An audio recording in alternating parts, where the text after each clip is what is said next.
favors. Let me bring in Brian, because Brian, I don't know about Jeb Bush. Sometimes I felt like he didn't look presidential. He had some good one-liners in there. If you had Jeb Bush going against Donald Trump, Brian, who do you think won that battle? Because they were pitted a lot. They had the double boxes up on television for quite some time. Well, frankly, Jeb Bush put in his strongest performance last night, and I thought at times he had Trump on Trump's heels. And so that kind of portends what he may be able to do, but it may be too little, too late. And actually, I thought one of the very interesting things to watch last night was the debate between Cruz and Marco Rubio. There was substance there, but then Chris Christie pointed out it was like a debate on the Senate floor, and to quote him, his eyes were glazed over. Reason why Trump continues to resonate with people is that he speaks in common terms.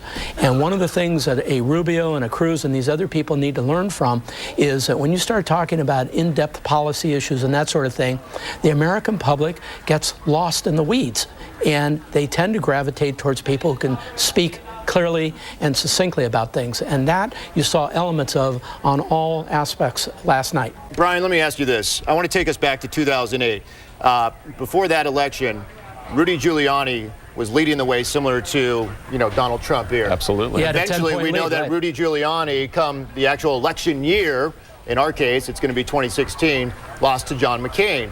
I'm not quite sure on the history of it, but what do you think the forecast is in regards to Trump staying strong come 2016? Because Giuliani, in that case, faltered. John McCain sprung forward. That's correct. That's the history. And what will happen is in February, when you have the Iowa caucus, a New Hampshire vote, South Carolina, Nevada, now people are being forced, Mike, to actually say, this is the candidate that I want to support. And by the way, this is the candidate that, if that person is nominated, will be the GOP's presidential aspirant.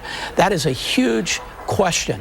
And so while we're really entertained right now by the comments of Trump and that sort of thing, what will be interesting to see is whether the folks in Iowa, as an example, decide to back a Cruz or back a Trump. And frankly, the profile of Ted Cruz in Iowa, conservative Christian and a lot of other things, gives him the edge there at the end of the day. Brian, thank you very much for coming in the conversation. My pleasure. Appreciate it, guys.